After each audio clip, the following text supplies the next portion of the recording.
that when his kids went to day school, one of them, if he complained about something he didn't like, the juice pack they gave him or cookies at a snack time, they said to him, just take it and say thank you, or take what you get and say thank you. And I guess that's basically a philosophy of life here. Is, we just have to accept what comes and be grateful for it. You remind me of a sweet story that I heard about the Rebbetzin, and Martin, this is all Ashgacha Pratis, because I was supposed to be on air last week, and it turns out I had a funeral, so and whoever was supposed to be on today was either able to be on last week or couldn't be on this week, right? As I understood from you. Well, he was able to switch.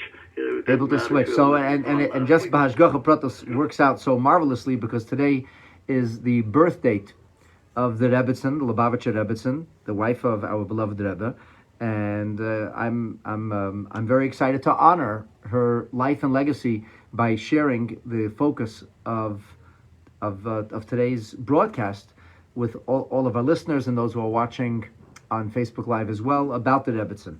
And so you talked about being thankful and just saying thank you and take what you get. So there's a story told of the Rebbetzin who picked up a couple of items, went shopping for her mother, and she was coming into 770, and a yeshiva boy, and like a young boy, saw her schlepping 2 packages. So he asked the Rebbetzin if he could help her. And so she handed him one of the heavy bags, and they went into the elevator.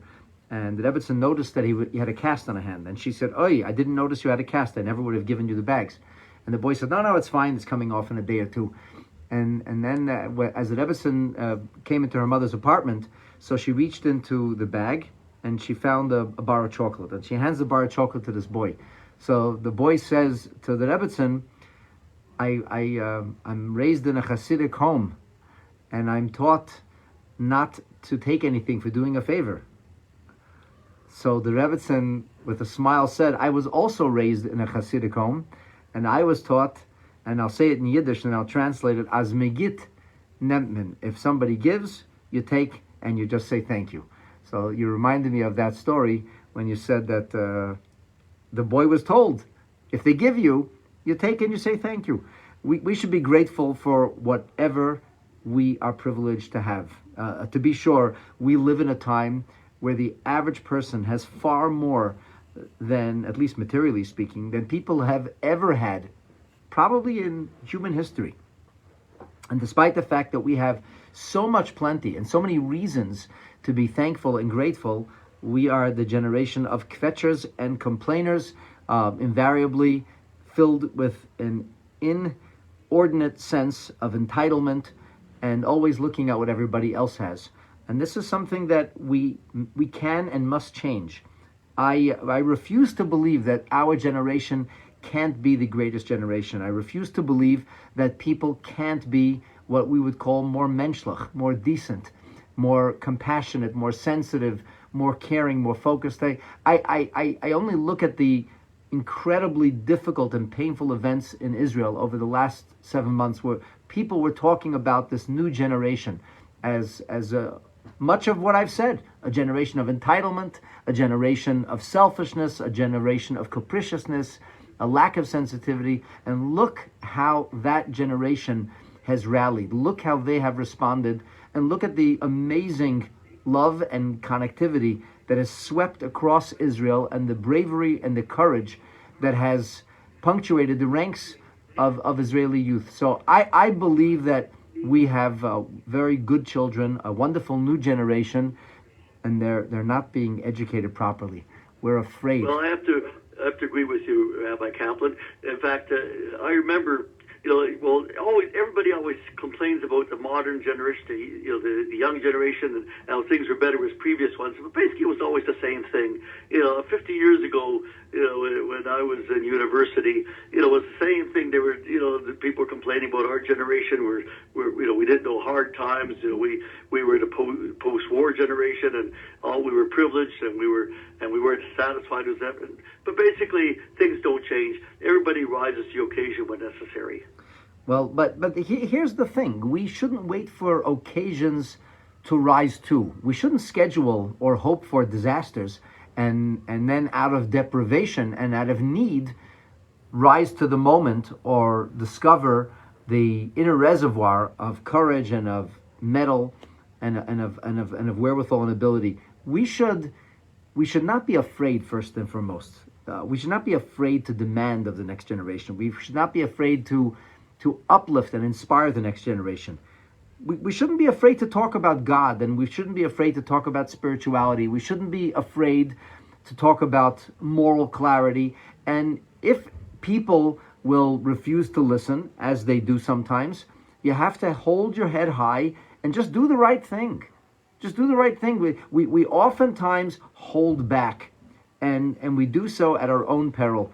On occasion... Well, often the right thing is not the most popular thing or trendy thing or whatever, and we just have to recognize that. Well, like the Rudyard Kipling poem about if, that when it goes, if you can keep your head when all there's a losing there, whatever, the idea is, then, my son, you'll be a man. That sounds a little sexist now, but the idea is whether everybody else agrees with you or not, if you know it's the right thing, do it. Fads fade, and the truth is everlasting. And the Torah is truth. And that the meaning of truth is that which is everlasting. Anything which is only good at a certain point in time isn't ever really good. It may be something that gives us a moment of inspiration, but it won't be something that is able to stand by our side, to last, and to have value for what we would call eternity. I want to talk about the Rebbetzin today because people talked so precious little about her, and people knew so little about her. I have to admit that when I was a child growing up, the Rebbetzin was much larger than life, but I never even had the privilege of seeing the Rebbetzin, at least not that I remember, maybe as a very small child. I even have a funny memory. It's not so funny maybe. It's like 1987, and I knew that the Rebbetzin spends Shabbat right next to 770. The Rebbe would be in his would stay at his library. At the library there was a little apartment there, and in order for the Rebbe not to have to walk home, they made this apartment, and the Rebbetzin would come to 770 next door to 770 for Shabbat. And there was a driveway, and the car would drive down, and the Rebbetzin would get out and go into I think through a basement entrance, if I remember correctly. All that has changed. There was construction afterwards. So I remember as a 16-year-old boy very much wanting to see the Rebbetzin. I just wanted to see her, and I knew that the car comes and that she's going to get out. So I decided that I'm just going to stand there. I'm staying there, and I'm going to see the Rebbetzin. And an older rabbinical student came by and he said, "What are you doing over here?" He started to yell at me. "You know that the Rebbetzin eschews publicity. You know that she doesn't like when people stare at her. Go away from here." And he chased me away. So that was like my one chance I would have got to see her, and I didn't. And you know what? That probably was the right thing, because making somebody uncomfortable because you want to see her because you like it isn't actually the right thing to do. But I want to say this. Yeah, go ahead. I want to say this, Martin. In our strange time, we tend to think of greatness along with publicity. We tend to think the two seem to go together. So if somebody is able to motivate the masses, if somebody is able to teach or engage, to be very, very visible in doing something positive or in contributing to others, we tend to think of that as great, without realizing that oftentimes the greatest things might be that which no one sees. Let me put it to you this way. We were all sent on a mission. We all have a magnificent, a beautiful soul, and we're embodied and sent on a mission. And the challenge that we have is to transcend the limitations of our bodily corporeal reality. And I'm not just talking about flesh. I'm talking about the concept of the consciousness that comes with flesh, the ideas of self-gratification, the ideas of selfishness, the ideas of personal gain, fame, fortune. Call it the survival instinct. The things that come inherently by virtue of being embodied. These are things that the soul doesn't have. The soul is not selfish. The soul is not libido or pleasure seeking. The soul is not seeking publicity or fame or fortune. The soul seeks God. That's what the soul wants. And for the soul, the greatest thing is to become absorbed into godliness or divinity. It's like, think of like these small sparks that are absorbed into a great fire. And in that way, they are able to shine brightest. The soul is selfless by its very definition.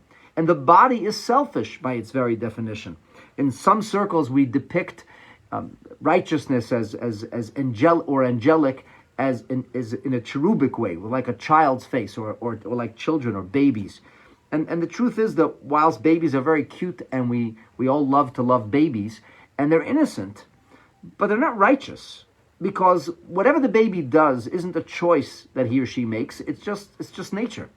And babies are actually very selfish little creatures. They only think about themselves. They're only aware of themselves. They're not aware of the needs or sensitivities for others. The baby might be lonely in the middle of the night, so it starts to cry only because it wants to be held. You cannot explain to a baby that his father or mother are utterly exhausted, and just like comfort yourself for the next half hour and let them get some shut-eye. You can't tell it to a baby. A baby is not capable of understanding that. As a child begins to grow older, you can start to reason with the child. You can try to educate the child, make a mensch out of the child. If the child is still waking you up in the middle of the night at the age of 5 and 6, well, you might be like a lot of us. If they're still doing that at age 10 or 12, you might be getting into some serious trouble. If they're coming as a teenager and doing that, then you need to get professional help. My point, of course, is that we learn to be sensitive. We learn to care about others. It's something we develop. But the selfishness is there with us from that very first moment. And that's why our sages tell us that the Yetzer Hara is mitlabesh. It embodies itself within from the moment of birth. The moment, mishashin niniru latzes, the Gemara says, for the moment that the baby is convulsing to go down the birthing canal, already the baby is entirely selfish. And there's somebody's mentioning here on Facebook Live that the babies are pure, and that the words of Torah are beloved by God, and that they're innocent. Yes, they're innocent, but not righteous, because righteousness comes by virtue and dint of effort, not by accident. Righteousness is something that happens when we overcome our own inclinations, our own personal desires. And really and truly, Avodat Hashem, or a life lived well, is about transcending self. And I give you a simple example, Martin, that I think everybody should and could be able to understand. I would like to think that all of our listeners, regardless of creed or color or background, that all of our listeners believe that life is sacred. I would like to think that all of our listeners and those who are watching on Facebook would have no problem understanding that a human life is literally a godly entity, and that, as our sages put it, kol hamatzel nefesh achas, anybody who saves even one life is ki'ilu hitzil olam mali. It's like he saves the whole world. That's the way our sages put it. And it sounds like hyperbole, but it isn't, because each and every one of us was given a unique mission. And if somebody snuffs out a life, the entire world is poorer for it. The entirety of the universe is robbed from that which only this person could have brought to the fore. So we believe life is sacred. And so you ask a person who has a pet, say a dog, and I know Zelda used to get crazy whenever I would mention this, but I want to make a point. I know she loved her dogs, and that's fine. There's a lot of people. I know a lot of people who are in love with their dogs, and their dogs to them are literally like a child or family. I'm not saying yay or nay. I'm not even commenting, but I'm going to say this: if you're in a rowboat in the middle of the lake, and it's your dog or your enemy, who would you save? Who would you save? Well, obviously, you'd save your enemy if he's a human being. That's what I'm talking about. Sure, I'll be talking about an enemy who's a human being. I don't know how many people would actually have the gumption and the spiritual courage to do the right thing, especially if it's an enemy who you know might not even thank you or appreciate it. I'm not talking about a mortal enemy that's out to kill you. I'm talking about somebody you really don't like, and we all have people that we don't like. The right thing to do, the moral thing to do, the godly thing to do is to save a human life. Now, if you can save a dog's life, that's fine. I'm not saying you shouldn't save a dog's life. But if it's a question of saving a human being whom you really dislike, or the dog who you really love, then Torah, our Torah of truth, says a human life has to come first. I'd like to believe that most of our listeners, if not all of our listeners, can understand this at least cerebrally or conceptually. And the question would be at that moment, can we transcend our own personal likes and dislikes? Can we forget about ourselves and focus on a greater good? That is the question. Why am I saying this? The Rebbetzin did everything in her power to support the Rebbe's holy work. You need to understand, Martin. The Rebbetzin was, from her earliest childhood, was growing up in the house of a Rebbe. Her grandfather was a Rebbe, a very, very prominent Rebbe in Eastern Europe. The Rebbe Rashab was an enormous force for goodness throughout Russia, Lithuania, Bessarabia, Ukraine, and even had a great deal of influence on Polish and Hungarian Jewry. She knew what the life of a Rebbe is like. It's not fun and games. It means a life of total commitment. It means a life of total devotion. It means a life of absolute holiness and righteousness, incredible discipline, and really nothing for yourself. It's not about you at all. You have to be a Rebbe, a person has to be entirely self-sacrificing, entirely giving to others, entirely committed to a higher cause. She grew up in the house of a Rebbe. She knew what it means. Her father became a Rebbe. She saw the transformation in her father becoming a Rebbe. She saw her father fight against an array of the darkest forces that our people have known in history, from the Soviets to the Nazis. She saw her father persecuted. She saw her father suffer tremendously for Yiddishkeit. She knew what it meant to be a Rebbe. Everybody wanted the Rebbe to be a Rebbe, except for the Rebbe. The Rebbe desperately didn't want to be a Rebbe. The Rebbe desperately wanted to continue to be a private citizen. Those who knew the Rebbe, or at least were aware of the Rebbe, before what we called the Nesiyut, before he accepted upon himself that mantle of leadership, will testify that he became a totally different individual, a person who shunned publicity, a person who was shy, a person who was an introvert, a person who was entirely disciplined and focused in his own avodat Hashem, and a person who literally remade himself. I'm not even talking about holiness, because what do I know about holiness? But I'm talking about somebody who in an overt sense, was anything but the public figure he became. And you know, if I had to guess, I would tell you the Rebbe never got used to it. I will tell you that the Rebbe always had this uphill battle, so to speak, of transcending the nature that God had given him, that shy, introverted nature, to becoming the incredibly charismatic, world transformational leader that he was. The Rebbetzin knew what would happen. And it was the Rebbetzin who was singularly responsible for the Rebbe accepting that position, for the Rebbe moving into that position of being the Roya Yisrael, the shepherd of the nation of Israel, of living with a sense of destiny and duty and concern, really for all of humanity. The world on his shoulders is not a hyperbole, and it's not an exaggeration. And the Rebbetzin knew all of this. And she knew that in many ways, the life that she had with the Rebbe, the Rebbetzin and the Rebbe were not, for whatever reason, only God knows why they weren't blessed with children. The Rebbetzin didn't have her own family. The Rebbetzin had the Rebbe. They had each other. And I heard once from the Rebbe's cardiologist, who was also the Rebbetzins doctor, he said that when he would watch the Rebbe and the Rebbetzin in conversation, he knew that this was the only intellectual match, the only person who could converse with the Rebbe on the same playing field intellectually was the Rebbetzin.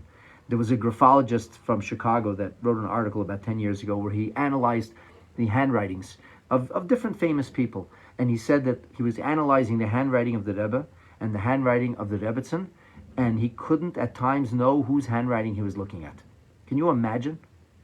Him talking about the two halves of a single soul, talking about this unbelievable, perfect symmetry that the Rebbe and the Rebbetzin had, and the Rebbetzin knows that once the Rebbe takes his position, she has to be totally committed to this mission.